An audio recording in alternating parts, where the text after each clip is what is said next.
What at all exactly is wrong with this current Real Madrid side? They started the season in a lackluster form, but they were getting the victory until Atletico Madrid dismantled them by 5-1. After that, they bounced back, getting some victories on the board.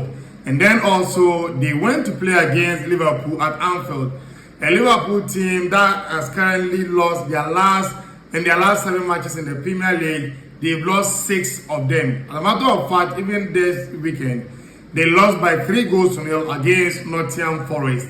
But this Real Madrid side went to play them, and they sat deep for Liverpool to dominate the game. If not for Courtois' outstanding performance on that day, the scoreline could have been different. And then they came back to La Liga and they went to Estadio Vallecas, and for the 3rd year running, they couldn't get a victory.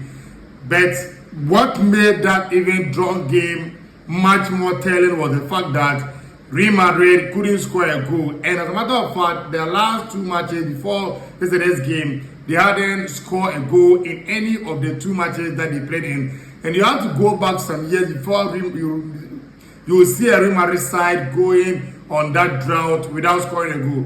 And the problem for me is Sterling. It's all around the pitch. The only players that can lift their heads up are Thibaut Courtois. Talk about Kylian Mbappe. Carrera started the season very well, but his last 2 games or so, I've not been seeing that. Even yesterday, he could have gifted a goal. No wonder why currently Real Madrid are just a point ahead of FC Barcelona, a club that at some point they were some 6 points or so ahead of them. They are now leading them by just a solitary point, and by the form that Real Madrid are currently on, if they don't change, Barcelona, I foresee them overtaking Real Madrid, because Real Madrid is Mbappe dependencia.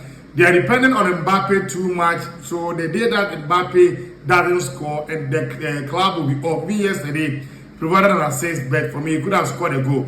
So Real Madrid have to make sure they work on that. Also defensively, Real Madrid is just over the place because they keep on giving chances after chance, not only in yesterday's game. Even when they played against Rayo Vallecano, against Liverpool, against each and every opponent that Real Madrid would play against, they give chances. And when you give chance against players with quality, they will punish you. And yesterday, both goals were scored by players that were made at La Fabrica. That's Real Madrid Castilla. Talk about Alex Febas, who some point in time was in the books of Real Madrid. And then Alvaro Rodriguez, who even scored a goal in the